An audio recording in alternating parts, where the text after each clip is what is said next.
My cousin insisted I cater her entire wedding for free, saying, "It'll be great exposure for your business." When I declined, she rolled her eyes. "Fine. I'll find someone better." So I skipped the wedding. The next morning, I woke up to dozens of missed calls. The plan was simple. Sophie would create a fake social media profile and approach Megan as a potential bride looking for catering recommendations. If Megan was really running a campaign against me, she'd likely take the bait and try to turn this bride against my business. Sophie messaged Megan from the fake account, pretending to be a newly engaged woman looking for caterers in the area. She asked if Megan had any recommendations or warnings about local vendors. Megan took the bait immediately. "Oh my God, yes," Megan wrote back within minutes. "Just avoid my business name at all costs." Total disaster. They ruined my wedding, showed up late, food was terrible, completely unprofessional. I'm trying to warn as many people as possible about them. But she didn't stop there. Actually, she continued, "I'm putting together a group to leave bad reviews and warn people about them. Want to join?" She sent Sophie a group chat invite. We hit the jackpot. Inside the chat were Megan and at least 15 of her friends, all actively planning to flood my business page with fake reviews. They had scripts prepared, fake stories about terrible experiences, and even photos of disgusting food they'd pulled from Google to use as evidence of my poor service. The chat history was damning. Megan had been coordinating this campaign for days, assigning different friends to target different review platforms. She'd created a whole narrative about how I'd ruined her wedding, complete with fabricated details about late arrivals, cold food, and rude service. None of it was true, but it was detailed enough to sound convincing. Sophie screenshot everything. Now I had proof of exactly what Megan was doing, and I wasn't just going to sit back and take it. It was time to fight back. The counterattack started the next morning. I called Megan's dad, Uncle Dan. Now, Uncle Dan is an old school, no-nonsense kind of guy who'd worked his way up from nothing to build a successful construction company. He's always been supportive of my business, often recommending me to his business associates for corporate events. More importantly, I knew he had no idea what his daughter was up to. Dan valued honesty and hard work above all else, and he'd raised Megan to have those same values. Clearly, the message hadn't stuck. When I told him about the fake review campaign, he was silent for a long time. I could hear him breathing heavily on the other end of the line. Then he sighed. "I'll handle it," he said in a tone that suggested Megan was about to have a very unpleasant conversation with her father. Within an hour, Megan unblocked me and sent a frantic text. "Why would you tell my dad?" she wrote. There was panic in her message, the kind of fear that comes from knowing you're about to face serious consequences. "Why would you try to destroy my business?" I replied. She sent a string of excuses that only made her look worse. "I was just mad. I didn't think it was a big deal. You didn't even help me when I needed you. It's not like you lost money over it." That last line was particularly infuriating. Of course I'd lost money. Cancelled bookings, damaged reputation, time spent dealing with fake reviews instead of focusing on my actual work. But even if I hadn't lost money, her logic was insane, trying to ruin someone's livelihood because they wouldn't work for free. I didn't reply to her excuses. Instead, I forwarded all the screenshots to Google My Business and Yelp's review departments. Over the next few weeks, her entire group got banned from leaving reviews, and all the fake reviews were systematically removed. My page was restored to its original rating, but the damage to my peace of mind wasn't so easily repaired. The ultimate twist came a week later, when I got one more call that changed everything. It was from the caterer Megan had originally hired, the one who'd ruined her wedding dinner. Let's call him Rick. He sounded pissed. "She just tried to file a chargeback on my payment," he said. "Claimed I scammed her and that the food was inedible. She ate half the food at the wedding, complained about the rest, and now she wants her money back."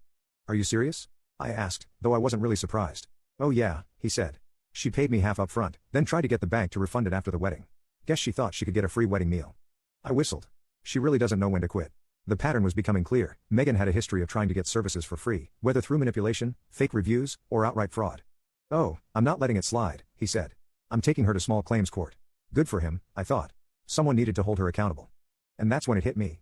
Megan wasn't just entitled, she was a scammer. And karma was just getting started. A few weeks passed, and business slowly returned to normal. The fake reviews were gone, my regular clients were reassured, and new bookings were coming in. I thought the worst was behind me. But then I got a weird call from another wedding client. "Hey," she said, "just wanted to check, are you still catering my wedding?" "Of course," I replied. "Why would you think otherwise?" "Well, someone told me you went out of business," she said. My stomach dropped. "Who told you that?" I spent the next hour calling all my upcoming clients, and sure enough, several of them had received similar messages. Someone was personally contacting my clients, telling them I'd shut down or gone out of business. It didn't take long to figure out who.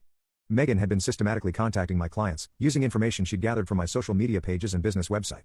She'd even gone so far as to create a fake email account under my business name and send out cancellation notices to some of my biggest events. The fake emails were crude but effective. They claimed that due to personal circumstances and health issues, I was shutting down my catering business immediately and canceling all upcoming events. Some clients had already started looking for replacement caterers. I wanted to scream. This wasn't just petty revenge anymore, this was sabotage on a professional level.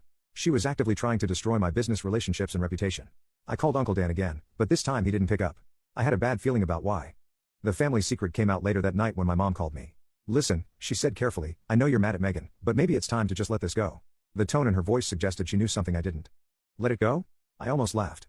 "She's still trying to ruin me, Mom. She's contacting my clients, sending fake emails, trying to destroy my business. How can I just let that go?" Mom sighed. "Her parents are dealing with a lot right now. What do you mean? I pressed. Then she told me something I never saw coming. Uncle Dan had just found out that Megan had racked up over $30,000 in credit card debt. But that wasn't the worst part. She'd used his credit to do it, taking out loans and opening credit cards in his name to pay for her extravagant wedding. She'd forged his signature on loan applications, used his social security number to open accounts, and maxed out every line of credit she could get. The wedding had cost nearly $60,000, and she'd financed almost all of it through fraud. I sat there, stunned. She committed identity theft? Against her own father? Mom lowered her voice. Dan is trying to keep it quiet, but yes. The bank discovered the fraud during a routine credit check. Now they're demanding immediate payment, and Dan's credit is ruined.